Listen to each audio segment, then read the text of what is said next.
इस समय 95% student face करता है ये प्रॉब्लम। ब्रेकअप हो जाता है, over thinking, financially problem, negativity, demotivation. बताइए कि बच्चों को प्यार करना चाहिए या दूर रहना चाहिए। हमको मास्टरबेशन जैसी आदत लग चुकी है कि एक लड़का है जिसे मैं ना छोड़ पा रही हूँ। आजकल फोन की वजह से ये विकृतियां बहुत ज्यादा बढ़ रही हैं। ये चीज आजकल 95% बच्चों की हो गई है कि वो उनके पास नॉलेज तो रहती है बट वो बोल नहीं पाते। आज से लगभग 3 साल पहले 2020-21 में सेम प्रॉब्लम हुई थी। जो मेरे वीडियो देखते हैं उनको पता होगा।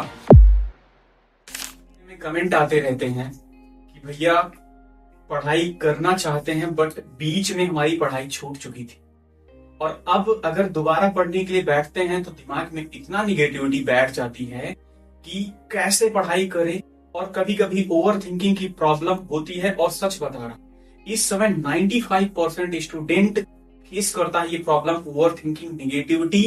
क्यों? क्योंकि कभी किसी के ब्रेकअप हो जाता है, कभी किसी की लाइफ में फाइनेंशियली प्रॉब्लम आ जाती है और कभी किसी को कोई डिमोटिवेट कर देता है।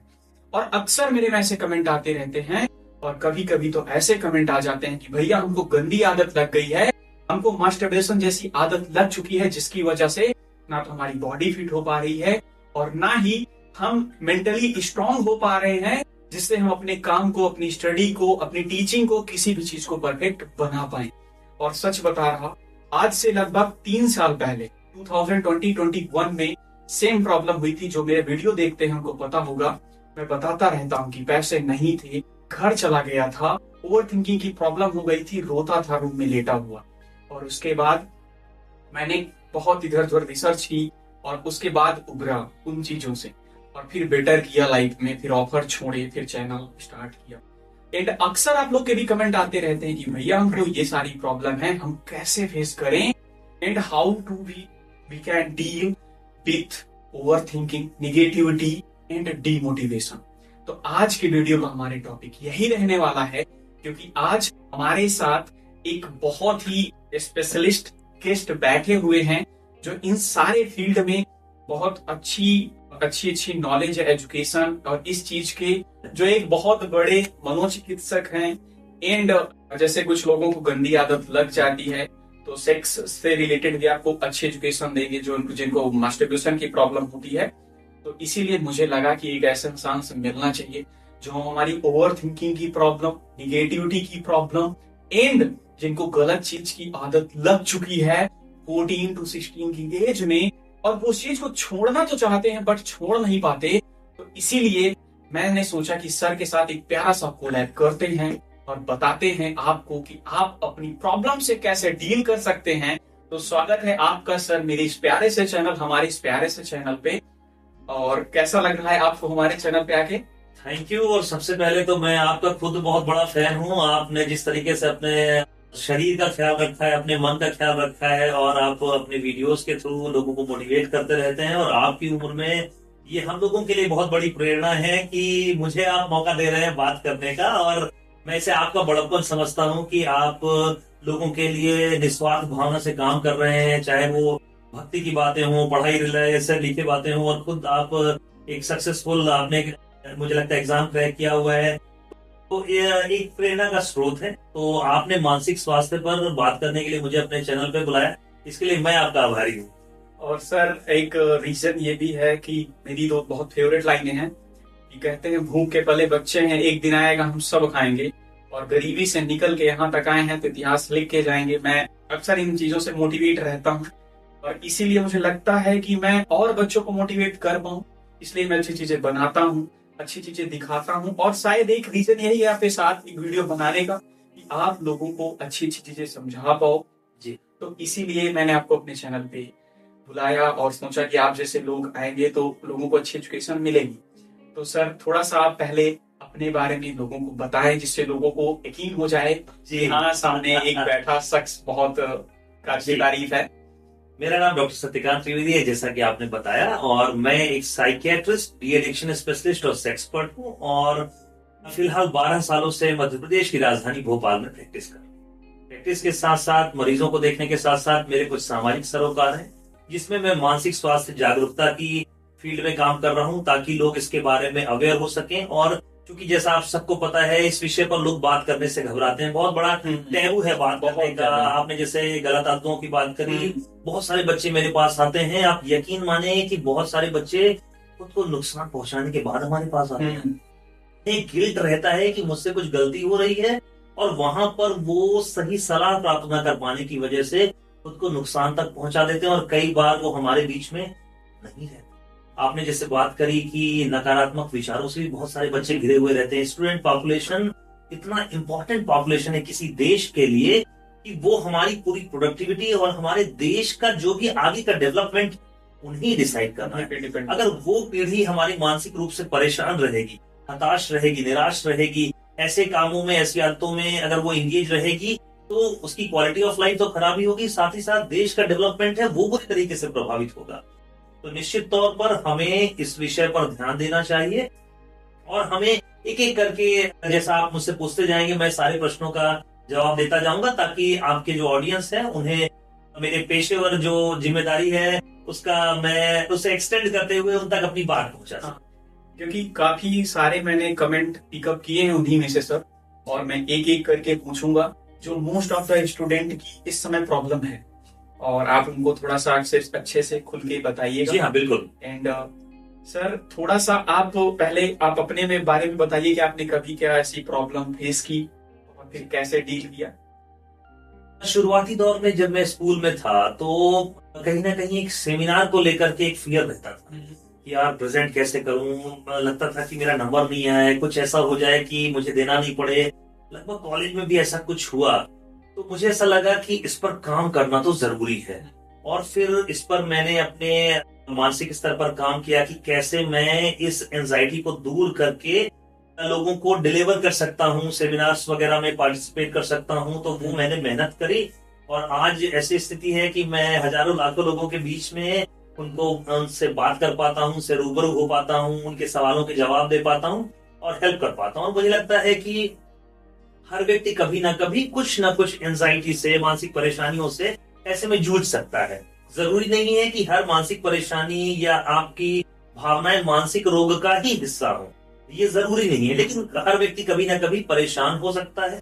अगर वहां पर उचित मार्गदर्शन, सही गाइडेंस मिले तो हम दिशा को सही कर सकते हैं। जैसे सर आपने पहला क्वेश्चन ही यही बताया कि हम जब आप पढ़ रहे थे तो उस समय आप अच्छे से लोगों के सामने नहीं बोल पाते थे, और ये चीज आजकल 95% बच्चों की हो गई है कि वो उनके पास नॉलेज तो रहती है बट वो बोल नहीं पाते, बोलना भी चाहते हैं, और शायद यही एक टाइम पे उनके दिमाग में फोबिया बन जाता है, और उसके बाद आगे चल के वो एक उनको सर्कल में या रूम में बंद कर देता है, जो आगे चल के डिप्रेशन, एंजाइटी जैसी चीजों का कारण बन जाता है। तो सर आप पहला क्वेश्चन यहीं से स्टार्ट करते हैं कि कोई भी बच्चा 10th में है, 8th में, क्योंकि बच्चे की स्टार्टिंग लाइफ से हम शुरू करते हैं। बहुत अच्छी बात, क्योंकि स्टार्टिंग से शुरू करेंगे फिर आगे तक चलेंगे। तो कोई बच्चा 8th में है, 10th में है या 12th में, अगर वो बोलना नहीं जानता लोगों के सामने, तो वो कितना जरूरी है उसका लोगों के सामने बोलना, आप थोड़ा सा इसके बारे में बताइए। और फिर ये भी बताइए कि अगर वो लोगों के सामने में हेजिटेशन आ रही है, उसको नर्वसनेस आ रही है, तो कैसे डील करे, कितना इंपॉर्टेंट है लोगों के सामने बोलना, क्या पर्सनालिटी में इफेक्ट पड़ता है, ये थोड़ा सा बताइए। फिर बताइए। देखिए 15 से 22 साल का जो समय है वो किसी भी व्यक्ति के व्यक्तित्व निर्माण का बड़ा इंपॉर्टेंट विषय होता है, जहां पर हम इंटरेक्ट करके दूसरे किसी भी व्यक्ति से नॉलेज गेन कर सकते हैं, और मेरी बातों के रिस्पॉन्स के आधार पर ही आप जवाब देंगे। तो आपसे जो मुझे लेना है वो भी मेरे ही इंटरेक्शन पर डिपेंड करेगा। सपोज अगर मेरे अंदर कम्युनिकेशन स्किल्स नहीं है, मैं आपसे बात नहीं कर पा रहा हूँ, तो मेरे आपसे सीखने वाली जो एक संभावना थी वो कम हो गई। आपने भी मुझे जज किया कि यार इस व्यक्ति से बात करते समय मुझे ऊर्जा का आदान प्रदान नहीं हुआ, मुझे भी मजा नहीं आया, तो मैं क्या करूंगा, अलूफ होता चला जाऊंगा। सेकेंडरी मेरे अंदर एक इनसिक्योरिटी की भावना डेवलप होती जाएगी कि मैं कमतर हूँ, मुझे लोग कम आंकते हैं, यार वो मुझसे बात नहीं करते, वो मुझसे ग्रुप में शामिल नहीं होते, वो शायद अपने नोट्स मुझे शेयर नहीं करें, मुझे अपने ग्रुप में खिलाने के लिए नहीं बुलाते, मुझे कॉल नहीं करते, और मैं कटा सा महसूस करूं। ऐसे में एक विकृत मनोदशा का निर्माण मेरे अंदर होता चला जाएगा, और फिर मैं सोचूंगा कि मैं 12th के बाद यूजी में बहुत बड़ा स्पीकर बन जाऊं, मैं बहुत सारी चीजें सीख लूं, तो वो असंभव हो जाएगा। तो जरूरी इसलिए है कि हम एक सोशल एनिमल, और हमें सीखने के लिए संवाद सबसे इंपॉर्टेंट कड़ी है। भाई अगर हम अपन सामान्य बात करें तो हम अपनी भाषा और याददाश्त के अलावा कुछ नहीं है। आप अपने से याददाश्त और भाषा को माइनस कीजिए, देखिए हम क्या है, शायद कुछ नहीं। तो इसलिए कम्युनिकेशन बहुत जरूरी है। और आपने बात करी कि इसको दूर करने की, तो सबसे पहली बात ये कि बड़ी नॉर्मल फेनोमेना है, ये सबको हो सकती है। कारण ये क्योंकि बचपन से हमारे यहाँ संवाद शैली पर ध्यान नहीं दिया जाता। कई बार घर में असुरक्षाएं होती हैं, घर का माहौल जो होता है वो बहुत कठिन होता है। हम बहुत सारी आर्थिक समस्याओं से जूझते हैं, सामाजिक समस्याओं से जूझते हैं। कई बार घर में कलह होती है, माता पिता में कोई एक नशा कर रहा होता है, घर का वातावरण बड़ा कलही होता है। तो और कई बार क्या होता है, हमारे पेरेंटिंग में पहले मारपीट को बड़ा प्रेफरेंस दिया जाता था। डोमेस्टिक वायलेंस है और बच्चों को भी मारने का बहुत ज्यादा पैटर्न था पहले। तो इसकी वजह से हम काफी सरप्राइज्ड होते चले जाते हैं। तो सबसे बड़ी बात है इस बात को एडमिट कर कि हाँ मुझ में ये समस्या। किसी भी प्रॉब्लम का करेक्ट सोल्यूशन जो है वो तभी मिल सकता है कि जब मैं एक्सेप्ट करूं कि हाँ यार ये मुझे प्रॉब्लम। फिर उसके बाद मैं आसपास के लोगों को देख सकता हूँ, अपने टीचर्स की डिलीवरी देख सकता हूँ, उनके बातचीत करने का तरीका देख सकता हूँ। आजकल सोशल मीडिया कितना पावरफुल हो गया। आप जैसे इतने होनहार युवा हैं जिनसे व्यक्ति प्रेरणा लेता है कि लोग व्यक्ति अपनी खुद संघर्ष गाथा भी बता रहे हैं और किस तरीके से कहाँ कितने लेवल का डेवलपमेंट हो गया। तो ये हमारे लिए एक सीखने का स्रोत बनता है।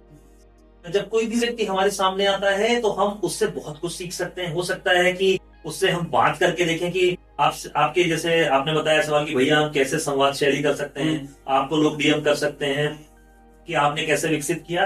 तो एक सीखने की ललक लानी पड़ती है सबसे पहले। उसके बाद हम उस पर काम शुरू करते हैं। छोटे छोटे से चेंजेस होते हैं। जैसे मैं 8वीं 10वीं क्लास के बच्चों को क्या बोलता हूँ कि बेटा आप लोग क्या करो कि अपने घर की सीढ़ी में 2-3 सीढ़ी चढ़ो ऊपर, उसको स्टेज मानो, उधर मुंह करके हमेशा से बात करो। और जो भी इंटरेक्शन हो वो face to face, side to side नहीं होना। मैं आंख से आंख डालकर अपने पिता से मुझे बात करनी है, पापा मुझे ये चाहिए, एक तरीका ये हो गया, पापा मुझे ये चाहिए, एक तरीका ये हो गया। तो मैं फेस टू फेस बात करूं, कुछ देर हम आईने के सामने बात करें, खड़े होकर के बात करें, अपनी भाषा शैली टोन पर ध्यान दें।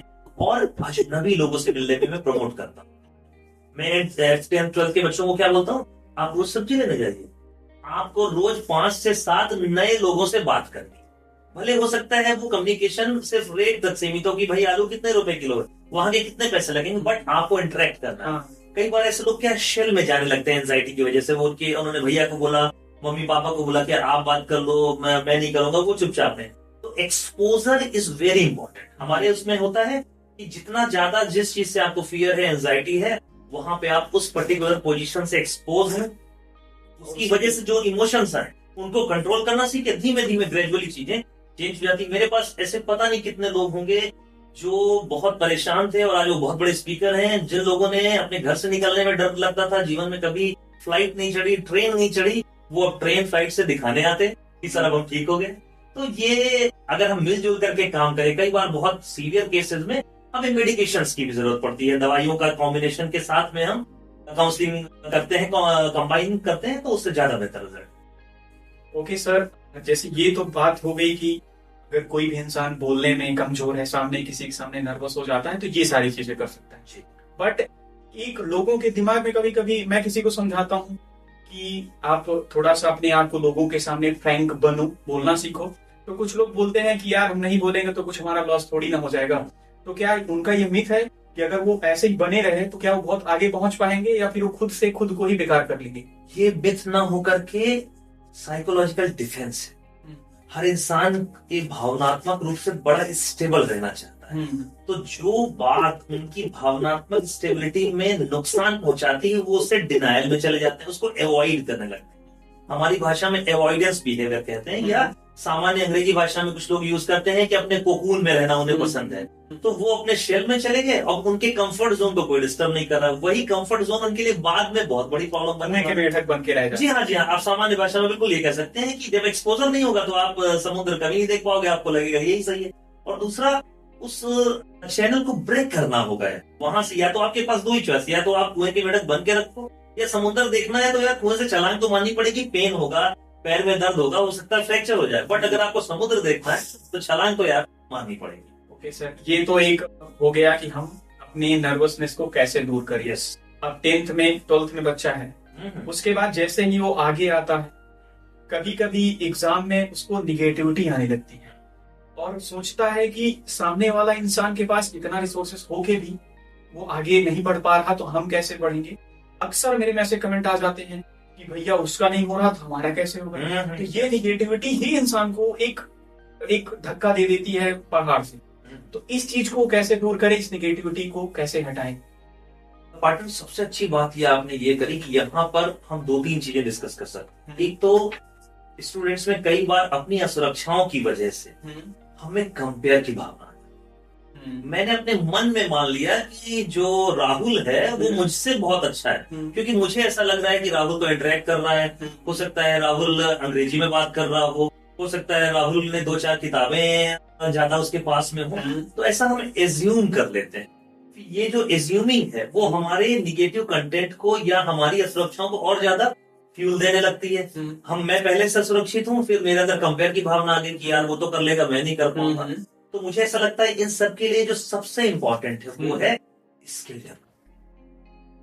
आप देखिए कि बहुत ज्यादा ट्रेन्ड पर्सन को, बहुत ज्यादा अच्छे से जो पढ़ा लिखा स्टूडेंट रहता है, यूजुअली उसको एंजाइटी क्यों नहीं होती? क्योंकि नॉलेज रहता है। तो सबसे पहला तो है कि आप अपना जो भी कोर्स, किसी भी विषय का आप पढ़ रहे हो, आप बीए कर रहे हो, बीएससी कर रहे हो, बीकॉम, बी कर रहे हो, एमबीबीएस कर रहे हो, अपने कोर्स में मास्टरी मुझे हासिल करनी होगी कॉन्फिडेंस की।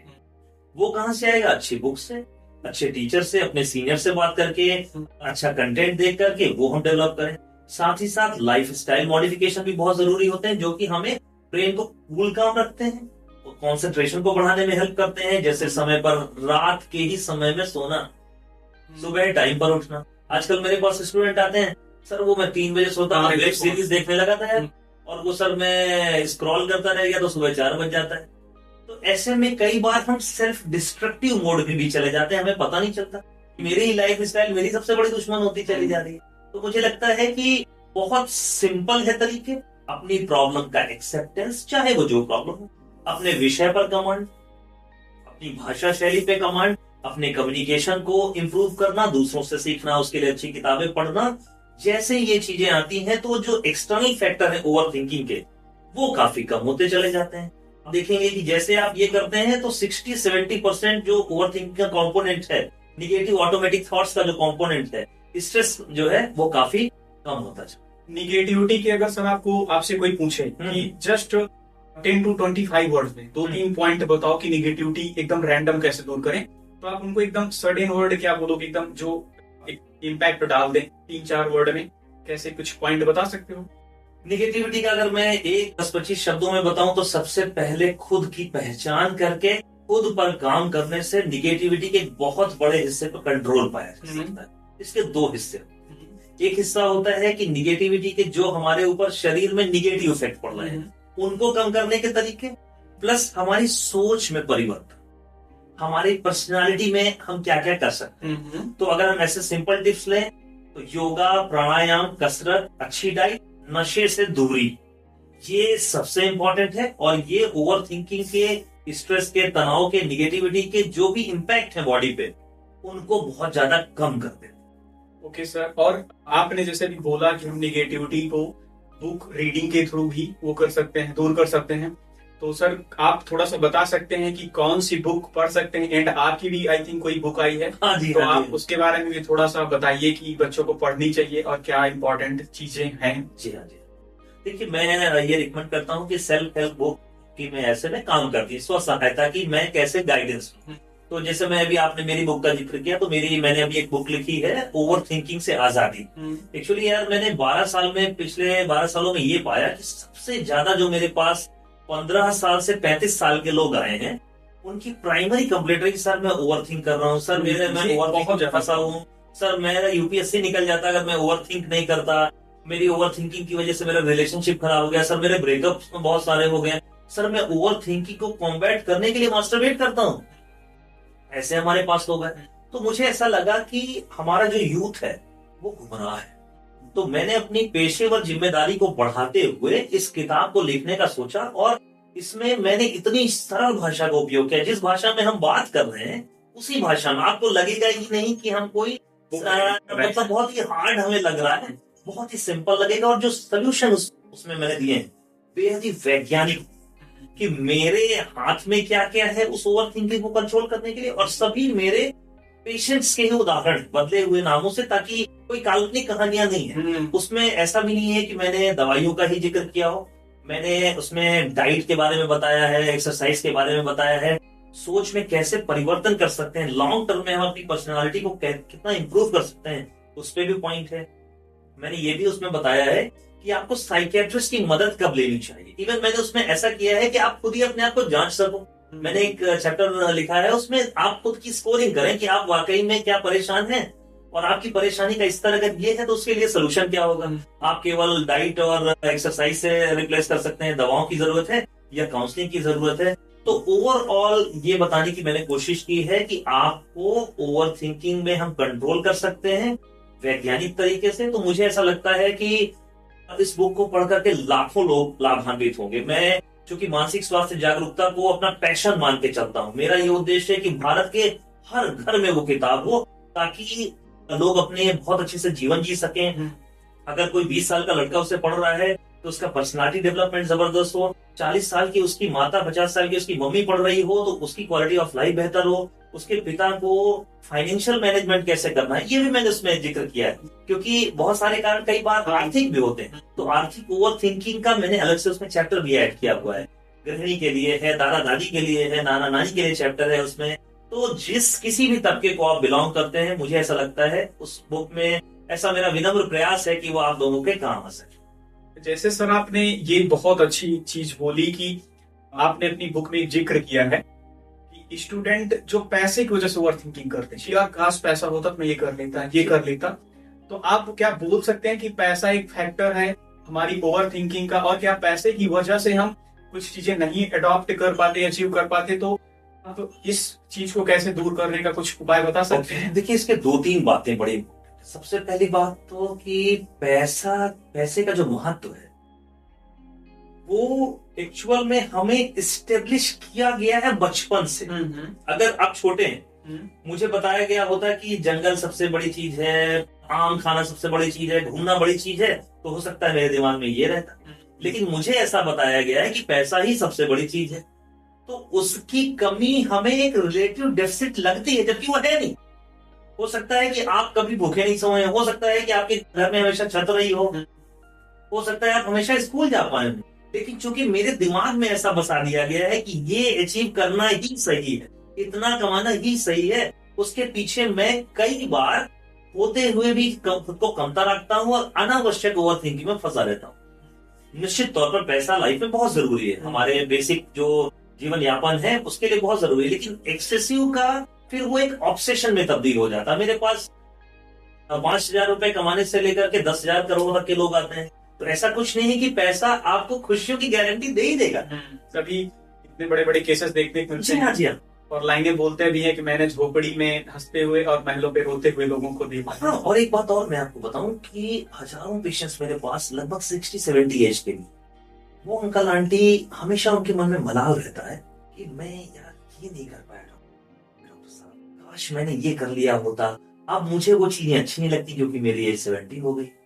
तो इम्पोर्टेंट बात यह है कि हमें लोगों को आपके चैनल के माध्यम से, आपके पास एक बहुत बड़ा पावर है, आप बहुत अपने बच्चों को सिखाएं कि जीवन जीना, क्वालिटी ऑफ लाइफ बहुत इंपॉर्टेंट है। आप देखिए कि हमारा जो देश है खुशहाली के इंडेक्स में 135th रैंक पर है, जबकि हमसे सो कॉल्ड कहने के लिए गरीब देश, छोटे देश खुशहाली के इंडेक्स में बहुत आगे है।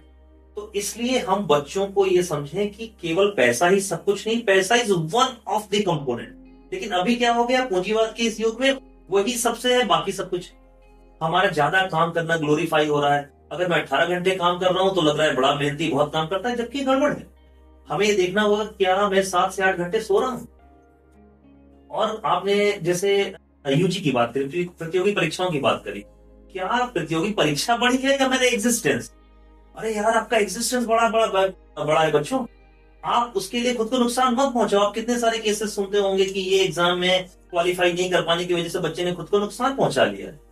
तो आप समझिए कि मैं बड़ा होगी परीक्षा, तो सबसे पहले मैं आपके चैनल के माध्यम से आपके ऑडियंस को, स्टूडेंट्स को बताना चाहता हूं कि आपका एग्जिस्टेंस सबसे ज्यादा मैटर करता है। आप ही अपनी लाइफ के सबसे बड़े मालिक, आपके साथ में कोई एग्जाम आपने क्वालिफाई कर लिया, कोई पर्टिकुलर ओहदा हासिल कर लिया, वो आपके लिए एक एडजेक्टिव हो सकता है। तो अपने से बड़ा नहीं समझना है, हमेशा से यस टू लाइफ। तो अगर यहाँ पे जैसे कुछ लोग बोलते हैं, मैं भी अपने चैनल के थ्रू यही दिखाने की कोशिश करता हूँ कि यार पैसे ना हो फिर भी हम सारी चीजों को अचीव कर सकते हैं, और यही दिखाता रहता हूँ। लेकिन कभी कभी कुछ लोग आके बोल देते हैं कमेंट में कि भैया पैसे नहीं है, पढ़ना तो चाहते हैं लेकिन हमारे पास पैसे ही नहीं है।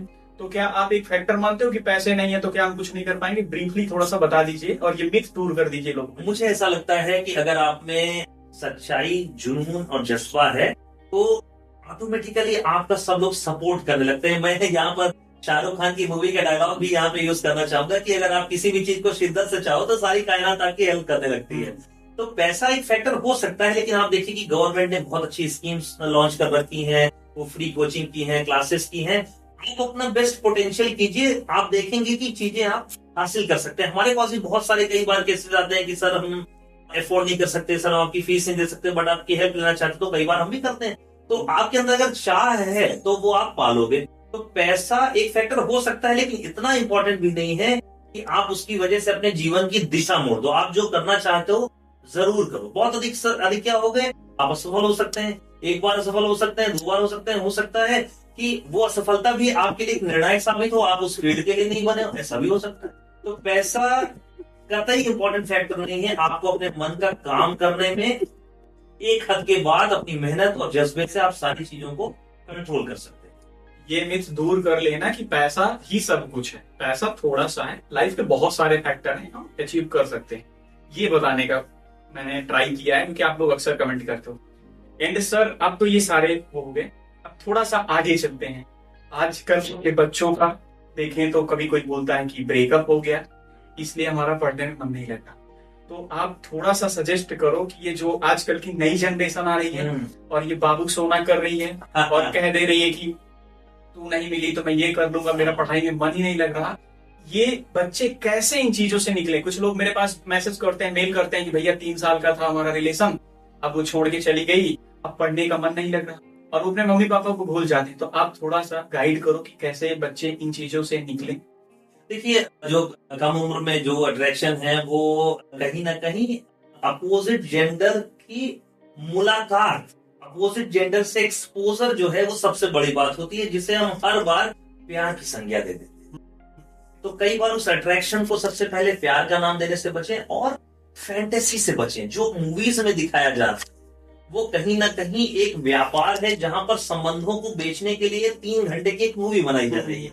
तो उससे प्रभावित नहीं होना है, क्योंकि जो आपका डेली लाइफ का जो आपका रिलेशनशिप है वो आपकी पर्सनालिटी पे डिपेंड करेगा, और फ्रिक्शन जो है वो बहुत ही कॉमन है। एक दूसरे के साथ रिलेशनशिप में समस्याएं आना बड़ा कॉमन है। हम क्या सोचते हैं, बहुत ही आइडियल है कि कोई सपनों का राजकुमारी आ रही है, सब कुछ बहुत अच्छा चल रही है, सो कॉल्ड जो आपने कहा बाबू सोना, दिन भर बातचीतें चल रही है, ये ऑब्सेशन, ये प्यार नहीं है। और दूसरा, मैं हमेशा से अपनी बात को रिपीट फिर से कर रहा हूं कि आप अपने अस्तित्व को सबसे इंपॉर्टेंट। मैं किसी को भी लाइफ में, चाहे वो मटेरियलिस्टिक चीज हो या कोई पर्सन, इतना इंपॉर्टेंस नहीं देना है कि वो मेरी मेंटल पीस को खराब कर सके, मुझे मेरे लक्ष्यों से भटका सके। आप मेरे साथ हो तो एड ऑन है, मैं तो हूं ही अपने रास्ते पर, लेकिन ऐसा नहीं करना है कि हमें अपनी जड़ें काट लेनी है, अपने रास्ते को बदलना है और चीजों को समझते चले जाना है। आप रिलेशनशिप को रेड फ्लैग्स पहले से ही समझो कि आप अगर ये मान के चल रहे हो जोड़ियां आसमान में बनती है, बेहद ही गलत बात है।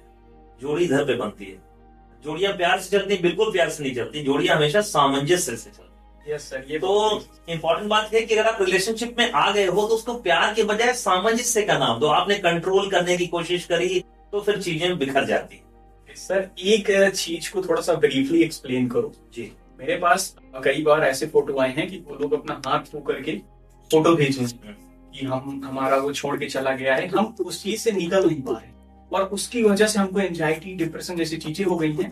तो जिनका ब्रेकअप हो जाता है, how they can deal with their condition?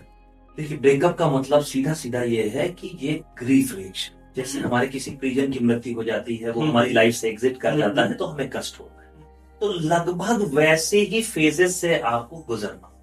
हम चाहते हैं क्या है कि जैसा मेरा रातों रात प्यार शुरू हुआ था, वैसे वैसे रातों रात कंट्रोल अल्टर और डिलीट के बटन के जैसा कंप्यूटर से वो इंसान इरेज हो जाए, तो ये संभव नहीं है। आपको उस पेन से गुजरना होगा, उस पेन का आना, आपका दुखी होना, आंखें भर आना, पुरानी यादें ताजा होना, ये कहीं ना कहीं उसी प्रक्रिया का नॉर्मल हिस्सा है जो कि होगा।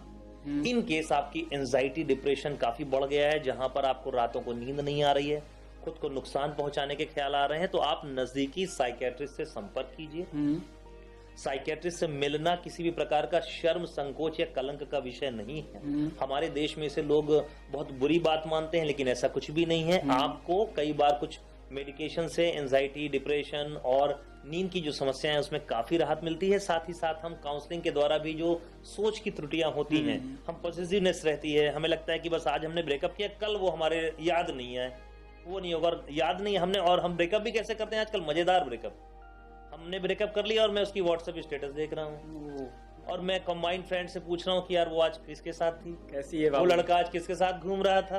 तो हमने ब्रेकअप भी किया है, तो 1/4 ब्रेकअप किया है, 3/4 ब्रेकअप किया है, 1/2 ब्रेकअप किया है। तो ब्रेकअप भी आजकल ट्रू नहीं हो रहा है। कई हमारे पास बच्चे आते हैं, सर मेरा 3 साल पहले ब्रेकअप हुआ, और बता रहे हैं कि कल वो सर मेरी फ्रेंड के साथ में गया था। मैंने कहा यार ये कैसा ब्रेकअप हुआ कि 3 साल पहले ब्रेकअप है, आज भी तुम्हारी रेखी वहीं पर चल रही है। मतलब आपने बातचीत में ब्रेकअप किया, बट मेंटल ब्रेकअप कहाँ हुआ यार, वो तो आपके दिमाग में है। तो ऐसी बहुत सारी त्रुटियां हैं जहां पर हेल्दी ब्रेकअप के भी कंसेप्ट होते हैं कि हम लोगों को गाइड करते हैं कि वाकई में यार अगर आपको निकलना है तो आपको ये रास्ता अपनाना होगा कि जीरो कनेक्शंस होने चाहिए। बहुत हल्की फुल्की अगर बातचीत अवॉइड नहीं हो सकती, आप साथ में कलीग हैं या साथ में पढ़ रहे हो, एक ही कोचिंग में पढ़ रहे हो। कई बार कोचिंग के बच्चे बहुत सारे आते हैं, यूपीएससी पीएससी के एस्पिरेंट्स होते हैं, उनमें बड़े कॉम्प्लिकेटेड रिलेशनशिप होते हैं, और यकीन मानो यार बहुत अच्छे बच्चे केवल इन कॉम्प्लिकेशंस की वजह से अपने गोल्स को अचीव नहीं कर पाते हैं। तो आपको सही समय पर प्रोफेशनल हेल्प लेने आना चाहिए, शर्म का विषय नहीं है। और हमें मूवीज को मिमिक नहीं करना है। हमको काटना किसने सिखाया, मूवीज ने सिखाया। मैं सच्चा आशिक कब कहलाऊंगा, जब मैं दाढ़ी बढ़ा लूं, जब मैं शराब पी लूं, हर फिक्र को धुएं में उड़ा डालूं, या फिर मैं खून से उसका नाम लिख दूं। तो मुझे लगता है कि ये काफी अनहेल्दी तरीके हैं और हमारी मूवीज में एक्स्ट्रा ग्लोरीफाइड है। और सबसे बुरी बात, इस समय के ब्रेकअप्स और ज्यादा खतरनाक, बिकॉज वेब सीरीज में ये है कि मेरा ब्रेकअप हुआ, लड़की मेरे हिसाब से नहीं चली, तो मुझे उसको काट करके फ्रिज में उसकी लाश रखनी। तो ये एक नया विकृत रूप आ रहा है। तो हमें सिनेमा भी बहुत ही बुरे तरीके सिखा रहा है। तो ऐसे सिनेमा, ऐसे कंटेंट देखने से भी आपको बचना है। ऐसे युवाओं के भी आप कंटेंट देखिए जो आपको अच्छी चीजें सिखा रहे हैं। आप ऐसे युवाओं के कंटेंट क्यों देखें जो आपको क्राइम सिखा रहे हैं। सर मेरे पास अभी रिसेंटली में एक मेल आया, वो भी 10th क्लास की बच्ची का था जो 11th में गई है। वो बोल रही है कि एक लड़का है जिसे मैं ना छोड़ पा रही हूँ और ना उसके साथ मैं रहना चाहती हूँ, क्योंकि उसने उसको मेंटली, या ये कह लो कि होता है कि मेंटली अपने आप में वो कर लेना, कन्विंस कर लेना। एंड अभी ऐसा मेल आया मेरे पास और बोला कि भैया मेरा नाम मत शेयर करना। एंड अक्सर ऐसी खबर आती रहती है। जैसे अभी कानपुर का ही एक वीडियो मैंने बना के डाला था, जिसमें एक लगभग 12 और 13 साल की लड़की थी, उसका 25 साल का बॉयफ्रेंड था। वो लड़की के मम्मी पापा रात में चले गए शादी में, उसने अपने बॉयफ्रेंड को घर बुलाया, ठीक है। अब उसने उस लड़की के साथ रात में इतनी लगभग 5-6 घंटे तक रिलेशन बनाया और लड़की की डेथ हो गई सर। और वो लड़की को बिना कपड़ों के ही छोड़ के भाग गया। तो एक से मैं आपसे उम्मीद करता हूँ कि एक आप ऐसी सलाह दें हमारी सिस्टर्स को कि वो इन सब चक्करों में मत पड़े। जैसे वो इतनी छोटी लड़की थी, अगर उसके पास नॉलेज होता तो वो नहीं पड़ती इतने बड़े लड़के में। तो प्लीज़ आप बताएं लड़कियों को कि कैसे बचें इन जैसे लड़कों से, और अगर कुछ ऐसा थॉट भी आ रहा है तो कैसे उस चीज़ से डील करें कि गंदे थॉट ना आए। बड़ी दुखद घटना का आपने जिक्र किया और बड़ी विडंबना का विषय है। व्यक्तिगत रूप से भी मैंने ये बात सुन करके बड़ी पीड़ा महसूस की। आप सब बेटियों से मेरा निवेदन है कि आपकी जो उम्र है बेटा, उसमें कई बार हमारे मन में ऐसे कौतूहल, जिज्ञासा के कारण जाग सकते हैं, क्योंकि हम लोगों को इसके बारे में बताया नहीं जाता। आपका ये दायित्व बनता है। मेरी अपील है कि आप लोग कभी भी ऐसा कुछ हो तो अपने घर वालों से, अपनी मदर से, अपनी सिस्टर से, या इवन अपने फ्रेंड से जरूर डिस्कस करें, क्योंकि वहां पर जो सलाह मिलेगी वो आपको निस्वार्थ भावना वाली मिलेगी। आपके माता पिता का आपके टुवर्ड्स कोई स्वार्थ नहीं। और अब देखो बातचीत पैटर्न भी ऐसा रह गया है कि इतना चेंज हो गया है कि ऐसा कुछ भी नहीं कि आपको मदर को ही बताना है। आजकल पिता से भी डिस्कशन लड़कियों के बहुत बेहतर हो गए हैं पहले से इन विषयों पर। तो आप खुल करके बात करें और ऐसे रिस्क टेकिंग बिहेवियर्स आपके लिए लाइफ थ्रेटनिंग हो सकते हैं। और जो ये एग्जाम्पल आज हमारे सामने आया, उससे हमें सीख लेना होगा कि जो बहुत सारी बेटियां बच्चियां ऐसी परेशान हों, उनको ऐसे केसेस से सीख लेने की ज़रूरत है कि ऐसे रिस्क टेकिंग बिहेवियर से बचें। और आपको कई बार साइकोलॉजिकली मैनिपुलेट किया जा सकता है, आपकी असुरक्षाओं का लाभ उठा करके ऐसी गोलमोल बातें की जा सकती हैं जहां पर व्यक्ति का जो इंटेंशन होता है वो राइट नहीं होता। और कई बार इतने विभत्स हादसों के रूप में हमारे सामने आता है जहां पर न केवल उन्होंने अपनी जान खोई, बल्कि आप देखिए कि उनके माता पिता या उनकी फैमिली पर कितना बुरा इम्पैक्ट पड़ा होगा। लोग जो आस पड़ोस के लोग होते हैं, कई बार ऐसे फैमिलीज में लोगों का लड़कियों को बाहर जाना बंद करा देते हैं कि यार उनके यहाँ पे ऐसा हो गया, तुम ऐसा नहीं करो। तो आपके एक गलत कदम का न केवल आप पर बल्कि पूरे समाज पर बहुत बुरा प्रभाव पड़ सकता है और पता नहीं कब तक पड़ा रहेगा।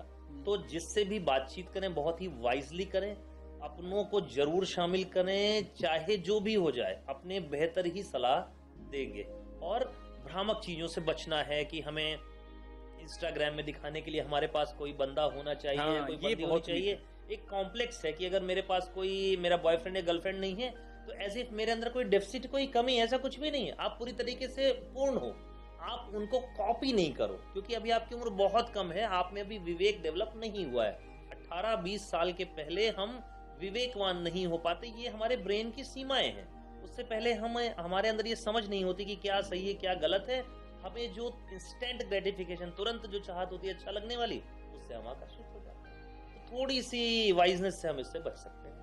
और जैसे अगर कभी कभी फीमेल्स होती हैं वो मतलब या ये कह लो कि ओवर थिंकिंग में आके या किसी ना किसी डर की वजह से वो नहीं बता पाती हैं और वो इतने बड़े आदमी के साथ रिलेशन में आ जाती हैं। जैसे वहीं पे देख लीजिए 13 साल का लड़की थी, 12-13, 25 साल का लड़का था।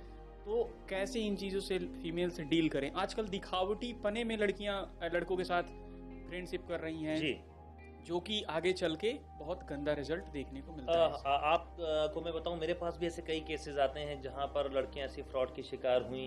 एक लड़की के साथ तो पूरा गैंग इन्वॉल्व हो गया था, फिर उसको ब्लैकमेल करके उन्होंने उसका पॉन बनाया, उससे 3 to 5 जो 1000 रुपीज था ऐंठना शुरू कर दिया। समय समय पर अपनी गलत डिमांड्स को पूरी करवाने लगे और वो बहुत परेशान होने लगी और डिप्रेशन, PTSD की वजह से बहुत बुरी स्थिति में हमारे पास पेरेंट्स लेकर के आए। फिर संभव चूंकि माइनर के केस होते हैं तो हमें सब चीज़ें इन्वॉल्व करनी होती हैं क्योंकि बच्चे के हित में होती हैं, तो आप बहुत बड़ी प्रॉब्लम में फंस सकते हैं। आपको सबसे इम्पॉर्टेंट है शेयरिंग, और अगर कोई नहीं मिल रहा हो तो आपको मनोचिकित्सक से, आसपास के थाने में महिलाओं की काउंसलिंग के लिए, आपकी हेल्प के लिए चीजें उपलब्ध हैं। तो कभी भी अपनी आवाज को दबाना नहीं है, चाहे आप जिस उम्र के हों। हमेशा आप ये मान के चलिए कि सहायता मांगना कमजोरी की निशानी नहीं है बेटियों, कमजोरी की निशानी नहीं है। सहायता मांगना बहुत बड़ी बात है, बहादुरी की निशानी। आप कभी भी ऐसी प्रॉब्लम में फंसे तो जरूर सहायता मांगे। सबसे पहले तो जरूरत है कि अपने घर वालों से जरूर डिस्कस करें। नहीं कर सकते हो तो फीमेल काउंसलर्स उपलब्ध रहती हैं महिला थाने में, वहां पर आप ऐसी बातों को व्यक्त कर सकते हैं अगर आप किसी क्राइम में फंसे हो। और दूसरा, दिखावटी रिलेशनशिप, बनावटी रिलेशनशिप, अपने आप को ग्रुप में शामिल कराने के लिए इन सब छोटे छोटे मुझे लगता है डोपामीन रशेस से बचना होगा कि हमें इंस्टेंट जो ग्रेटिफिकेशन देते हैं उनसे बचिए, तभी हम सुरक्षित रह सकते हैं। और सर लड़कों को क्या मैसेज आप देना चाहोगे?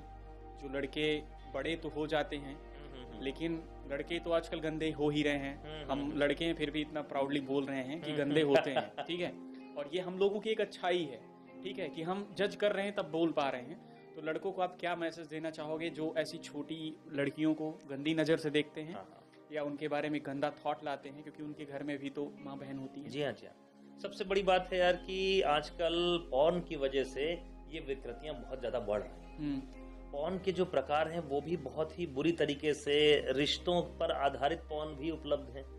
तो ये महिलाओं के प्रति यौनाचार की स्वीकार्यता को बढ़ा रही हैं, उस क्राइम को बढ़ावा दे रही हैं, एज इफ की एक्सेप्टेंस है कि हाँ ये तो होता है क्योंकि उसका तो पॉर्न देखा था। तो ऐसे आपको अगर डेवलपमेंट करना है, अपने परिवार के लिए कुछ करना, अपने लिए कुछ करना है, तो पहले ऐसे कंटेंट से दूर रहिए। इंस्टाग्राम पर कितने सारे पॉर्न कंटेंट चलते हैं, यूट्यूब पर फ्रीली अवेलेबल है, गूगल पे फ्रीली अवेलेबल है, इन कंटेंट से बचिए।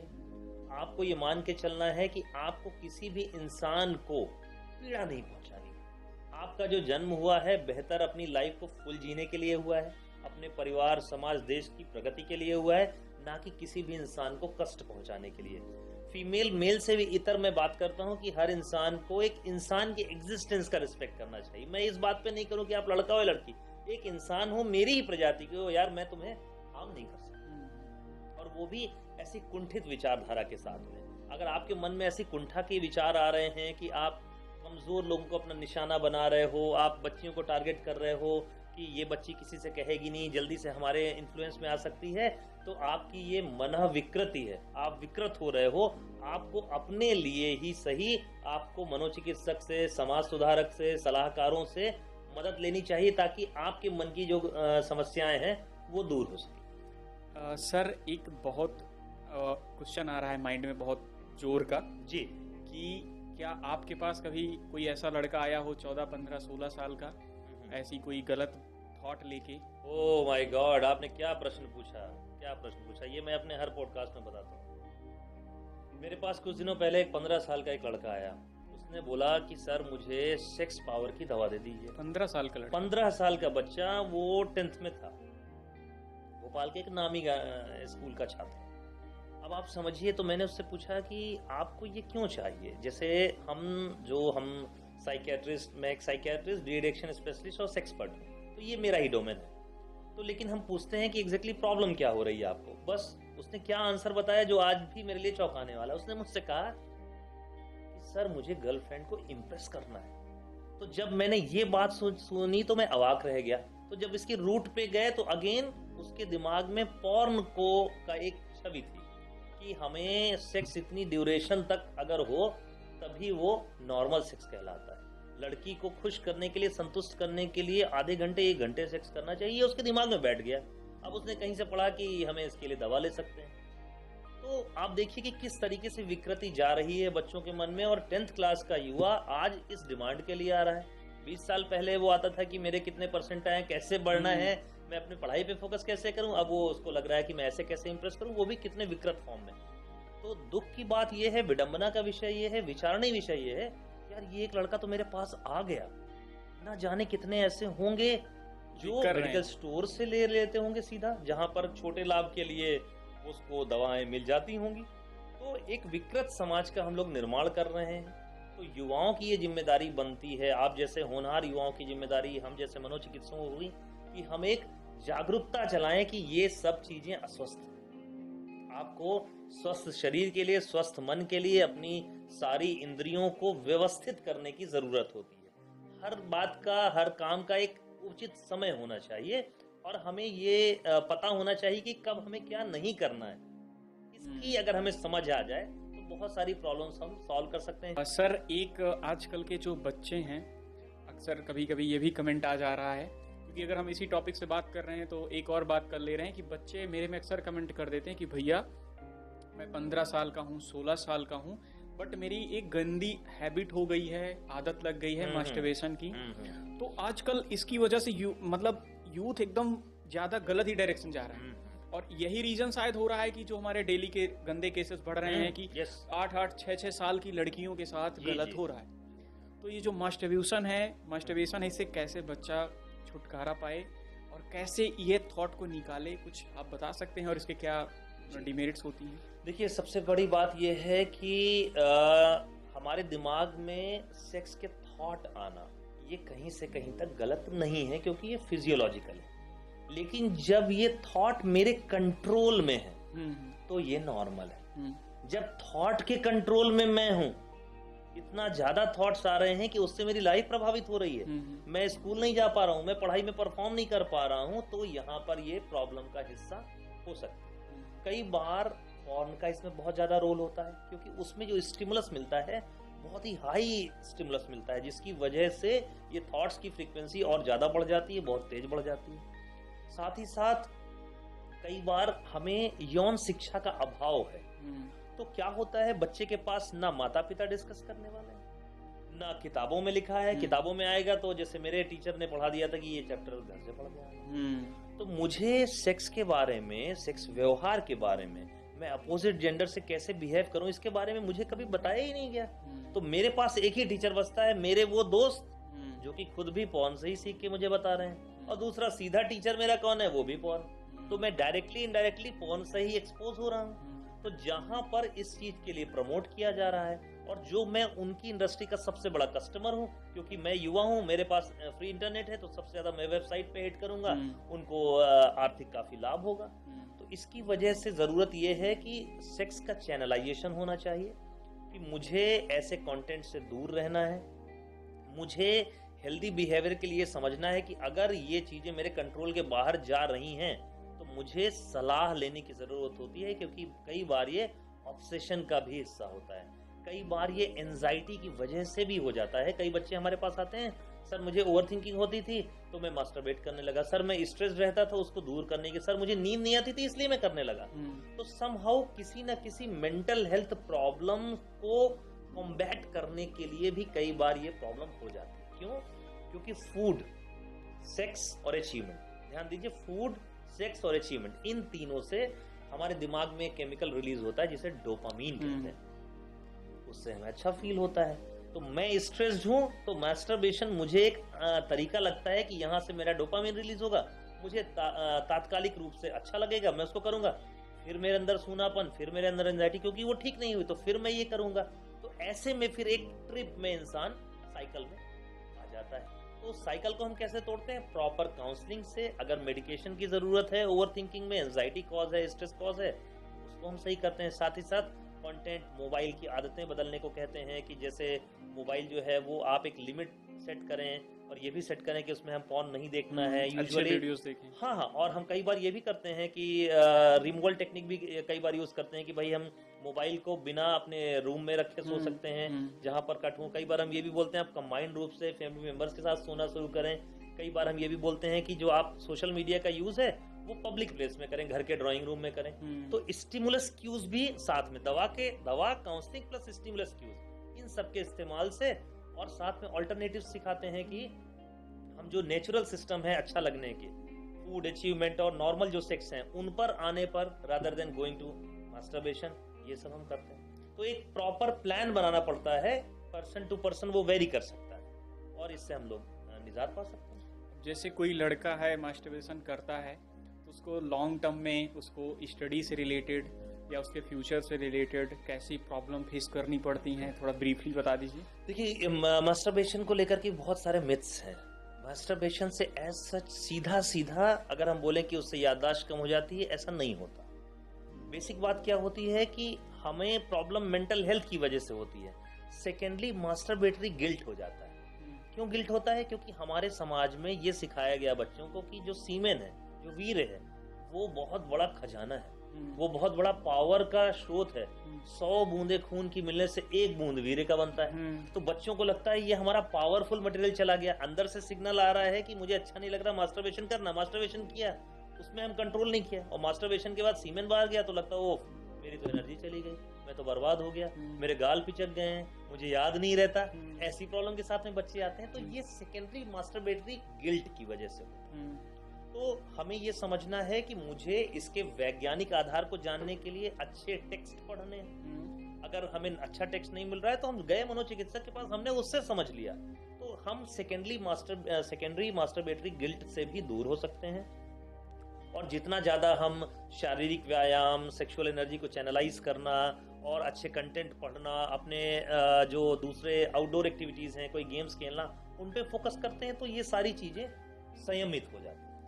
Okay sir. और तो एज सच मास्टरबेशन करना रोग नहीं है, लेकिन उसके जो इम्पैक्ट है वो किस वजह से कर रहे हैं, क्या वो हमारे ऊपर कंट्रोल है कि नहीं है, क्या उसमें पॉर्न का रोल है, वो हमारी लाइफ को कितना प्रभावित कर रहा है, ये सब चीजें डिटरमाइन करती हैं कि एग्जैक्टली मास्टरबेशन का क्या इफेक्ट पड़ रहा है। तो कभी कभी इन चीजों की वजह से भी होता है। ओके, ये तो था एक टॉपिक गर्ल्स बॉयज से। अब फिर से हम आते हैं कि कभी कभी कुछ बच्चे ऐसे होते हैं जिनका बीच में सपोज दैट ब्रेकअप हुआ या घर में कुछ ऐसा हुआ तो वो डिप्रेशन में चले जाते हैं, और डिप्रेशन में चले गए तो पढ़ने में मन ही नहीं लगता, और जब पढ़ने में मन नहीं लगता तो उसकी वजह से निगेटिव थॉट आते हैं। और वो डिप्रेशन फिर आगे चल के बहुत बड़ा रूप लेता है, जिसकी वजह से बच्चा कोई गलत कदम उठा लेता है। तो उस फॉर्म को या उस फेज को कैसे बच्चा डील करे, आप थोड़ा सा जी बताएं। देखिए, सबसे पहले अगर आप कभी भी ऐसा महसूस हो रहा है कि आपका मन दुखी है, आपको लग रहा है कि आप बहुत परेशान से हैं, तो सबसे पहले तो ये समझना है कि मुझे हेल्प की ज़रूरत है। वो हेल्प कहाँ से शुरू होगी? सबसे पहले सेल्फ हेल्प से, कि मैं अपने लिए क्या कर सकता हूँ। मैं हमेशा बोलता हूँ कि एक्सरसाइज और वॉक डिप्रेशन और एंजाइटी के लिए सबसे कम उपयोग किए जाने वाले अस्त्र हैं, जो कि बहुत ही इफेक्टिव है। तो शुरुआत तो बॉस यहाँ से करनी है कि मैं 7 से 8 घंटे की नींद लूंगा, पूरी कोशिश करूंगा, मोबाइल बंद कर दूंगा, मैं चाय नहीं पीऊंगा, मैं कॉफी को अवॉइड करूंगा, लेकिन मैं 7 से 8 घंटे की नींद लगेगा। क्योंकि मेरे को डॉक्टर सत्यकांत ने बताया था कि डिप्रेशन एंजाइटी का सबसे पहला टूल ये है और मोस्ट अंडर यूटिलाइज टूल ये। उसके बाद मैं क्या करूंगा कि अपने मन की बात किसी भी अपनों से शेयर करूंगा। मेरा दोस्त हो सकता है, मेरा फूट फूट करके रोने का मन हो, जिस पर ट्रस्ट हो उसके साथ आप बात करो, बट आप बात करो। उससे कई बार हमारा मन भी हल्का होता है और उससे कई बार हमें अपने नियर और डियर से सही डायरेक्शन मिल सकता है। कई बार आपकी एक बातचीत बहुत कुछ बदल सकती है। अब आप देखो कि आप बात करते थे डिप्रेशन की, तो हाँ, मैं टॉपिक से हट रहा था। तो सेल्फ हेल्प के बाद अपने दोस्तों के साथ में, इसके बाद भी अगर बात नहीं बन रही हो तो कई बार आप में मेजर डिप्रेसिव डिसऑर्डर हो सकता है, जिसे सामान्य भाषा में डिप्रेशन कहते हैं। आप मनोचिकित्सक के पास में जाते हैं, वो आपका आकलन करके आपको मेडिकेशन और काउंसलिंग का कॉम्बिनेशन दे करके आपको इस समस्या से, चीजों से हम बाहर आ सकते हैं। 3 से 6 महीने डिप्रेशन का एक एपिसोड ठीक होने में लग सकते हैं। डिपेंड करता है, पर्सन टू पर्सन वेरी कर सकता है, बट 1-6 महीने में एक अच्छा खासा जो डिप्रेशन होता है वो अच्छी तरीके से ठीक हो सकता है। तो पहले मुझे खुद की सहायता करनी है, आसपास के लोगों से सहायता लेनी है। इन दोनों से काम नहीं बन रहा है तो हम मनोचिकित्सक की सलाह लेने में बिल्कुल भी नहीं हिचकना है। और सर, आपकी बुक भी आई है तो, और मुझे लग रहा है कि वो ऐसी पहली बुक है इस फील्ड की, तो अगर आप कुछ की पॉइंट्स बताना चाहें जो लोगों को समझने में हेल्पफुल हो, तो उसके कुछ की पॉइंट बता दीजिए जिससे लोग और इंटरेस्ट जी और हाँ, अच्छी चीज सीखें। निश्चित तौर पर मुझे ऐसा लगता है कि ये मनोचिकित्सक के द्वारा पब्लिक डोमेन के लिए लिखी हुई शायद भारत की पहली किताब, और बेहद सरल भाषा में मैंने इस किताब को लिखा है। यहाँ पर मैंने हर एज ग्रुप की समस्याओं को शामिल करते हुए बात की है। उसमें जो स्टूडेंट पॉपुलेशन है उसकी बात की गई है, उससे कैसे निकलें, उनकी एंजाइटी के क्या प्रकार हो सकते हैं उस पर बात की है। हमने दादा दादी की भी बात करी है, हमने वृद्धजनों में की बात करी है, एनआरआई लोगों की बात करी है, जो लोग विदेश में रह रहे हैं उनमें बड़ा कॉन्फ्लिक्ट होता है, यार मेरे बच्चे भारतीय संस्कृति से कहीं दूर तो नहीं हो जाएंगे, यार ये अलग ढंग से अंग्रेज तो नहीं हो जाएंगे, जीने का तरीका तो नहीं बदल जाएगा। उनमें बहुत सारी ओवर थिंकिंग चलती रहती है। कई बार लोगों को अपने परफॉर्मेंस को लेकर के ओवर थिंकिंग चलती रहती है, उसके बारे में भी मैंने बात की है। नशे से क्या क्या दुष्प्रभाव हैं उसके बारे में मैंने बात करी है। नशे से रिलेटेड जो बहुत सारे हमारे यहाँ मिथ्स हैं, जैसे कुछ लोग बोलते हैं अरे यार 30 ml तो सेफ होता है, गांजा तो यार प्राकृतिक है, हरी पत्ती तो खा रहे हैं। ऐसे मिथ्स से भी हमने उस किताब में लोगों को बताने की कोशिश की है कि लोग जाने कि ये चीजें सही बिल्कुल नहीं है। और मैंने उसमें एक बड़ा इंटरेस्टिंग चैप्टर रखा जो मेरे दिल के बड़ा करीब है यार। उसमें मैंने आत्म मूल्यांकन का एक चैप्टर रखा, जहां पर निष्पक्ष रूप से आप स्वयं अपना आकलन करें कि आप वाकई में ओवर थिंकिंग से परेशान है तो किस कैटेगरी का आप परेशानी है और उस परेशानी का हल क्या है। ये स्कोर आ रहा है तो इतना है, ये स्कोर आ रहा है तो ये परेशानी है, ये स्कोर आ रहा है तो आपको ये करना है। साथ ही साथ मैंने डाइट के बारे में भी बात की है, एक्सरसाइज के बारे में बात की है, लॉन्ग टर्म में पर्सनालिटी डेवलपमेंट में हम क्या कर सकते हैं, जो आपने बात की कि झिझकना और ये सब चीजें हैं, तो मैंने उसमें आत्म प्रतिबिंबन है, सेल्फ रिफ्लेक्शन है, उस पर बात करी है। लॉन्ग टर्म मॉडिफिकेशन कैसे क्या करना चाहिए, फैमिली मेंबर्स के सपोर्ट का क्या रोल है। खासकर जो दिल को छू लेने वाला चैप्टर है वो मेरी एक मित्र का है। वो मित्र मेरी लगभग 20 साल से मेरी उससे मुलाकात नहीं हुई थी और समहाउ उसको ये नहीं पता था कि मैं एक साइकियाट्रिस्ट हूँ, क्योंकि मैं स्कूल के ज़माने में था। उसने मेरा यूट्यूब चैनल देखा, उस यूट्यूब चैनल में देखा कि मैंने एंजाइटी डिसऑर्डर के बारे में बात करी, ओवर थिंकिंग से परेशान थी। उसने मुझे कॉल किया और उसने जो जीवन का जो ट्रांसफॉर्मेशन आया, मैं आपको शब्दों में बयां नहीं कर सकता कि किस तरीके से। ऐसे तो हजारों केसेस हम लोग लाइफ में बदलते हुए देखते हैं। जो आदमी आज जान देने के लिए तैयार है, कल वो आदमी अपना उद्योगपति बन गया। ऐसे बहुत सारे केसेस हैं, लेकिन एक ऐसे स्कूल की मित्र का ऐसा केस देखना बहुत ही मेरे लिए बहुत अच्छा एक्सपीरियंस रहा। और किताब का पहला चैप्टर उसी के नाम पर आधारित है और उसने खुद से अपनी कहानी के बारे में बताया है कि किस तरीके से वो परेशानी से जूझी, 2 बच्चों की माँ है और वो निकल करके आज कितना अच्छा जीवन जी रही है। तो वीडियो काफी लंबा हो रहा है, बस अब लास्ट में चलते चलते सिर्फ एक क्वेश्चन पूछना है सर आपसे जी। कि जाते जाते मेरे छोटे भाइयों और छोटी बहनों के बारे में बताइए, थोड़ा सा उनको गाइड कर दीजिए। जो छोटी बहनें हैं आजकल वो गलत डायरेक्शन में चली जाती हैं और जो छोटे मेरे भाई हैं वो गलत डायरेक्शन में चले जाते हैं, तो उनको क्या गाइड करना चाहेंगे थोड़े से शब्दों में? बेटा 20 साल के पहले तक आप लगभग अपने हर डिसीजन में अपने नियर एंड डियर को शामिल करें। जो आपको सलाह मिल रही है इनके द्वारा हो, आपके माता पिता के द्वारा हो, ये अनुभव पर आधारित है। इन्होंने सब कुछ देखा हुआ है, उसके बाद आपको फिल्टर्ड चीज दे रहे हैं। जैसे होता है कि छना हुआ जूस जो है, तो आपको वो मेहनत नहीं करनी पड़ रही है। नो डाउट आपकी उम्र से मैं भी गुजरा हूँ, ये भी गुजरे हुए हैं। वहां पर एक्सपेरिमेंट करने के मन आते हैं, एक्सप्लोर करने के मन आते हैं, लेकिन कुछ भी ऐसा नहीं करना है कि जो मेरी जान माल को नुकसान पहुंचाए, जो मेरे कैरियर का लॉस करे, जो मेरे दिन का सुकून और रातों की नींद खत्म कर दे। ऐसा कोई भी कदम नहीं उठाना है। विवेकवान बनना है। बुद्धि होना एक अलग विषय है, विवेकवान होना अलग विषय है। सामान्य भाषा में बात करें तो विवेक का मतलब होता है बुद्धि का उपयोग कैसे करें। सोशल मीडिया का यूज कम से कम करें। मेरा पर्सनल रिकमेंडेशन है कि 15-16 साल के पहले सोशल मीडिया पर आप बहुत फिल्टर्ड कंटेंट देखें, बहुत ही जरूरी कंटेंट देखें। अनावश्यक कंटेंट देखने से आप के अंदर विकृति डेवलप हो सकती है। अच्छी क्वालिटी की कंटेंट देखने से आप में उत्साह आता है, आप में मोटिवेशन आता है। घटिया क्वालिटी के कंटेंट देखने से आपने जैसे ऑक्सफोर्ड में अभी एक शब्द सुना होगा, ब्रेन रॉट। ब्रेन रॉट का मतलब होता है घटिया क्वालिटी के कंटेंट देखने से ब्रेन का सड़ जाना, आपकी तार्किक क्षमता का खत्म हो जाना। तो इन चीजों का ध्यान रखिए, नशे से दूर रहिए। आपकी लाइफ में रिलेशनशिप, एकेडमिक प्रॉब्लम सबसे बड़ा कॉज हो सकते हैं ओवर थिंकिंग का। इनको अगर आपने अच्छे से बैलेंस कर लिया तो आप मेंटली हेल्दी रहेंगे, आपकी लाइफ अच्छी रहेगी, आपको नींद अच्छी आएगी, आपके रिलेशनशिप अच्छे बनेंगे और आप जीवन में शायद जो चाहते हैं वो भी हासिल कर सकें। Thank you. ये था एक प्यारा सा वीडियो जो अक्सर आप लोग कमेंट कर देते हो कि भैया निगेटिविटी है, ओवर थिंकिंग है, मास्टरबेशन जैसी गर्ल्स बॉयज की प्रॉब्लम है। ये वीडियो मैंने सर के साथ बनाया था बहुत मन से कि आप लोगों को एक अच्छी नॉलेज मिलेगी, क्योंकि हमारे साथ बहुत ही बोल सकते हो कि ग्रेट पर्सनालिटी बैठी है। तो सर की आई होप कि आशा करूंगा आपसे कि आप सर की सारी बातें अपनी लाइफ में इम्प्लीमेंट करोगे। इन द नेक्स्ट वीडियो किस टॉपिक पे चाहिए कमेंट कर देना। आपका हमारे इस चैनल पे आने के लिए दिल से शुक्रिया और मिलते हैं फिर से आपसे। तो चलिए मिलते हैं अगले वीडियो में, तब तक के लिए जय हिंद।